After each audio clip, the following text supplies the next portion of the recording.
20 जून 2024 the Hindu में article छपा है श्रीलंकन तमिल्स के बारे में, जिसके बारे में हम इस ऑडियो में बात करेंगे। इसमें बताया है कि किस तरह से 1983 से श्रीलंका से श्रीलंकन तमिल्स का इंडिया में आना शुरू हुआ और 2024 तक उनकी लाइफ में क्या क्या चेंजेस आए हैं, गवर्नमेंट का क्या रोल रहा है, स्टेट का क्या रोल रहा है, सेंट्रल गवर्नमेंट का क्या रोल है, उन्हें क्या क्या फैसिलिटीज़ मिली हैं, क्या नहीं मिली हैं, क्या प्रॉब्लम्स उन्होंने फेस की हैं और आगे वे फॉरवर्ड हमारे पास क्या है। तो श्रीलंकन तमिल्स ने इंडिया तमिलनाडु में आना शुरू किया था 1983 में, जब वो अपना सब कुछ खो चुके थे। तमिलनाडु में एक हेट चल रही थी उनके खिलाफ, एथनोसेंट्रिक वायलेंस चल रही थी, जिसकी वजह से उनका डिस्प्लेसमेंट हुआ था। सो दे चोज कि हम इंडिया जाएंगे, क्योंकि इंडिया प्रॉक्सिमिटी था। 3 रीजन रहे हैं उनके इंडिया आने के। एक तो इंडिया प्रॉक्सिमिटी में था, एक्सेसिबल था और लिंग्विस्टिक कॉमनैलिटी थी तमिल की इंडिया के साथ। तो बहुत हार्डशिप उन्होंने देखा है उसकी, लेकिन बहुत हार्डशिप उन्होंने अपनी कंट्री श्रीलंका में देखा। उसके बाद दे डिसाइडेड कि एटलीस्ट तमिलनाडु में उन्हें थ्रेट फ्री लाइफ तो मिलेगी। तो 1983 से अभी तक देखें तो total 3,34,797 Sri Lankan Tamils India Tamil Nadu में शरण सीख कर चुके हैं। फेजेस में देखें तो 4 फेजेस में ये लोग 1983 से लेकर अभी तक आए हैं। पहला फेज था 1983 से 87 का, उस टाइम पे 1,34,054 श्रीलंकन तमिलनाडु आए हैं। दूसरा फेज रहा है 1989 टू 90, जिस टाइम पे 1,22,000 श्रीलंकन तमिल्स इंडिया आए हैं। 1995 से 2002 तक थर्ड फेज रहा है, जिसमें 54,188 आए हैं।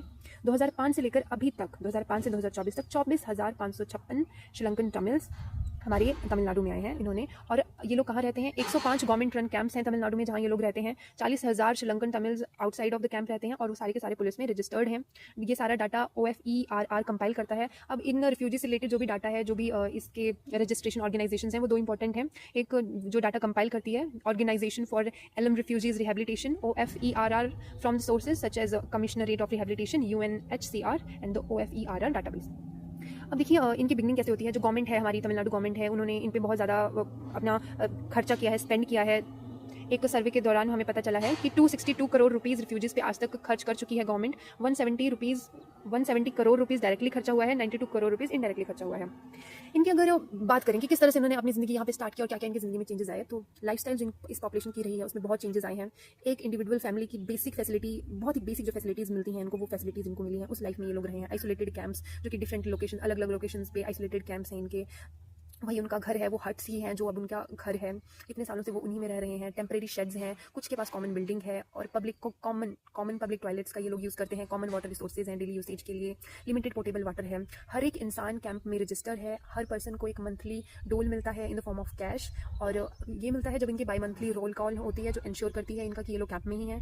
कैश डोल के अलावा इनको और बेनिफिट्स भी मिलते हैं, जैसे कि फ्री में घर, electricity, water, monthly food ration मिलता है। वेलफेयर स्कीम्स जो भी हैं उनका एक्सेस है इनको। तमिलनाडु की कॉमन पॉपुलेशन को जो भी वेलफेयर स्कीम्स हैं उनका एक्सेस इन लोगों को भी है, रिफ्यूजीज़ को भी है। जैसे कि लेटेस्ट वुमेन राइट स्कीम आई है 1,000 रुपीज़ पर मंथ, उसका एक्सेस इन रिफ्यूजीज़ को भी है। एजुकेशन के टर्म में बात करें तो उसमें भी गवर्नमेंट ने बहुत अच्छा काम किया है। रिफ्यूजीज़ को एक्सेस है गवर्नमेंट स्कूल्स में, और एडिशनल बेनिफिट इनको मिलता है 1,000 रुपये मिलते हैं हर महीने अगर ये लोग हायर एजुकेशन करते हैं। One time education support programme चलते हैं इनके लिए, जो कि रिफ्यूजीज़ को आर्ट साइंस, जो भी बच्चे आर्ट साइंस में पढ़ रहे हैं, कॉलेज में जा रहे हैं, उनको 12,000 रुपये मिलता है। जो इंजीनियरिंग कर रहे हैं उनको 50,000 मिलता है। मोस्ट रिसेंटली जो तमिलनाडु की गवर्नमेंट है, इन्होंने इनको ब्रांड न्यू होम्स दिए हैं। 5,000 श्रीलंकन तमिल्स को ब्रांड न्यू होम्स तमिलनाडु की गवर्नमेंट ने दिए हैं। एक costing study that was completed recently in 2023, उसने डॉक्यूमेंट किया है कि गवर्नमेंट ने अभी तक 262 रुपीज़ करोड़ का रिफ्यूजीज़ पे खर्चा कर दिया है, जिसमें से डायरेक्टली 170 करोड़ रुपीज़ खर्चे हैं और 92 करोड़ रुपीज़ इनडायरेक्टली खर्चे हैं। अगर हम अब बात करें इनकी डिग्निटी की, इनकी लाइफ कैसी है, तो इनका हो गया खाना पीना, पढ़ाई एंड एवरीथिंग। अब इनकी डिग्निटी की बात करते हैं, कैसे इनकी डिग्निटी को हमने रिस्टोर किया है। तो वेलफेयर स्कीम्स जो भी इन्हें मिली हैं, ये इनके प्रोटेक्शन करती हैं तमिलनाडु का, श्रीलंकन तमिलनाडु के जो रिफ्यूजीज़ हैं उनकी डिग्निटी का प्रोटेक्शन करती हैं इनकी वेलफेयर स्कीम्स, जिनको एम्पावर कर रही हैं, डिग्निटी रिस्टोर कर रही हैं और एक सस्टेनेबल फ्यूचर इनका बिल्ड कर रही हैं। 100% एनरोलमेंट हुआ है स्कूल्स में, और इन कैंप्स में से 4,500 ग्रेजुएट्स हुए हैं अभी तक। They have been able to break free of their caste barriers. इन्होंने अपने कास्ट बैरियर्स को ब्रेक किया है, क्योंकि ये लोग रिफ्यूजी कैटेगरी के अंदर आते हैं। तो जिन लोगों को इनकी कास्ट पता भी नहीं है, वो अब जानना जरूरी समझते भी नहीं है। इनकी ये जो ट्रीटमेंट है श्रीलंकन रिफ्यूजी की, ये मैनिफेस्ट करती है एक क्लियर, जो भी इनकी कितनी अच्छे से इनकी ट्रीटमेंट हो रही है, गवर्नमेंट जो भी अच्छा इनके लिए कर सकती है वो कर रही है। तो ये ट्रीटमेंट मैनिफेस्ट करती है एक clear concern of every arm of state, specially in the context of India not being a signatory to the refugee convention. India refugee convention 1951 का सिग्नेटरी भी नहीं है, डोमेस्टिक लॉज भी नहीं है हमारे इंडिया में टू गवर्न द रिफ्यूजीज। फिर भी जो ट्रीटमेंट है इनकी, वो बताती है कि स्टेट किस तरह से कंसर्न है इनके लिए और किस तरह से पॉजिटिव वे में इनके लिए काम कर रहा है। गवर्नमेंट ऑफ तमिलनाडु ने अभी एक रिसेंट ऑर्डर पास किया है, जिसमें इनका रीनेम किया है, 2021 में रीनेम कर दिया है। अब इनको रिफ्यूजी कैंप्स नहीं बोला जाता है, इनको श्रीलंकन तमिल रिहेबिलिटेशन कैंप्स बोला जाता है।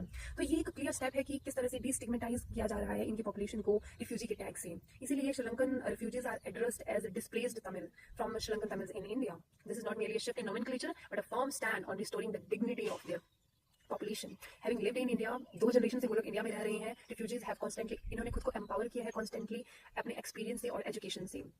इनको इनके जो भी वेल विशर्स हैं, डोनर्स हैं, पॉलिटिकल पार्टीज हैं, इन्होंने इनको फंड दिया है, उसे फैसिलिटेट किया है। साथ में government of Tamil Nadu, government of India ने इनके पेट्रोनेज को एक्सटेंड किया है। इन सबका बहुत बड़ा रोल है इनकी इस एम्पावरमेंट में। रिफ्यूजीज अब एक ड्यूरेबल सॉल्यूशन सीख कर रहे हैं। These refugees are now seeking durable solution to their current solution. Durable solution क्या होता है कि ये लोग डिस्प्लेसमेंट की वजह से यहाँ पे आए थे, तो जब कोई डिस्प्लेस्ड लोग आते हैं किसी भी स्टेट में तो उनको असिस्टेंस और प्रोटेक्शन दी जाती है। तो ड्यूरेबल सॉल्यूशन मीन्स कि अब उन्हें असिस्टेंस और प्रोटेक्शन नहीं चाहिए जो कि डिस्प्लेसमेंट की वजह से उन्हें मिल रही थी, और अब वो लोग भी ह्यूमन राइट्स एंजॉय कर सकें विदाउट एनी डिस्क्रिमिनेशन, जो कि डिस्प्लेसमेंट की वजह से उन्हें आज तक फेस करनी पड़ रही थी। जैसे ही इंडिया श्रीलंका में जैसे ही वॉर का एंड हुआ 2009 में, तो बहुत ज़्यादा रिफ्यूजीज वापस भी रिटर्न हुए हैं। ऐसा नहीं है कि रिटर्न नहीं, यहीं पे बैठे हैं, वापस भी जा रहे हैं। 16,641 रिफ्यूजीज वापस जा चुके हैं श्रीलंका में, according to OFERR database and UNHCR। ये जो मोमेंटम है वापस जाने का, ये धीरे धीरे बढ़ ही रहा था कि तब कोविड आ गया। उसके बाद एक श्रीलंका में इकोनॉमिक क्राइसिस आ गई, जिसकी वजह से उनका वापस जाना थोड़ा रुक गया और स्लो डाउन हो गया है, लेकिन धीरे धीरे ये फिर से ठीक हो जाएगा। अभी की अगर बात करें तो इंडिया के जो लॉज हैं are unable to permit local integration by granting citizenship. अभी हमारे इंडिया में जो लॉ है वो इनको परमिट नहीं कर सकते हैं सिटीजनशिप, क्योंकि सिटीजनशिप नहीं परमिट कर सकते हैं तो लोकल इंटीग्रेशन इनका नहीं हो सकता है। तो थर्ड कंट्री की जो रिसेटलमेंट है उसका ऑप्शन भी एज सच अवेलेबल नहीं है। थर्ड पार्टी रिसेटलमेंट का ऑप्शन अवेलेबल नहीं है। Third country resettlement, third party resettlement क्या होता है कि आप कुछ रिफ्यूजीज को सिलेक्ट करते हो, ट्रांसफर कर देते हो एक स्टेट से दूसरे स्टेट में, इन विच दे हैव सॉट प्रोटेक्शन। जिस स्टेट में इनको प्रोटेक्शन मिल रही थी उससे हम किसी दूसरे स्टेट में इनको शिफ्ट कर देंगे, किसी थर्ड स्टेट में इनको शिफ्ट कर देंगे, जो स्टेट इनको एडमिट करने के लिए अग्री होगा as refugees with permanent resident status. तो ये होता है third party, third country resettlement, जो जिसकी अभी तक बात नहीं चल रही है, जो वेरी स्लिम है। उस मतलब अभी उसको एक्सेप्ट नहीं किया जा रहा है कि ये चीज़ें की जा सकती है। Also other international crisis have taken place, बाकी भी इंटरनेशनल क्राइसिस हो रही हैं तो इन पर उतना ज़्यादा फोकस नहीं हो रहा है। Given the context, Sri Lankan Tamils continue to live in uncertainty about their future, dealing with the day to day challenges. Of course day to day challenges तो उनकी लाइफ में है ही। जिस तरह से ये श्रीलंकन रिफ्यूजीज रिफ्यूजी कैंप्स में रह रहे हैं और जिनको वेलफेयर स्कीम्स मिल रही हैं, वेलफेयर सेंटर्स में, actual word is welfare centres में जिस तरह से ये रह रहे हैं, तो एक रिफ्यूजी केयर मॉडल है which needs to be emulated. इसको इमिटेट करने की ज़रूरत है, करना चाहिए। गवर्नमेंट, तमिलनाडु की गवर्नमेंट के और सेंट्रल गवर्नमेंट के जो कंसर्न्स हैं टुवर्ड्स देम कि वो लोग लिविंग केयर सेंटर्स में रह रहे हैं, इनके कंसर्न्स की वजह से इनकी एक बहुत अच्छी ट्रांसफॉर्मेशन हुई है और वो एक रिसोर्स में कन्वर्ट हो गए हैं कि जब वो अपनी कंट्री में वापस जाएंगे they can rebuild their nation, they can contribute to rebuilding of their nation. वो एक इंपॉर्टेंट स्किल्ड ह्यूमन रिसोर्स की तरह काम करेंगे जो कि चैलेंजेस लेने के लिए हमेशा रेडी रहेंगे।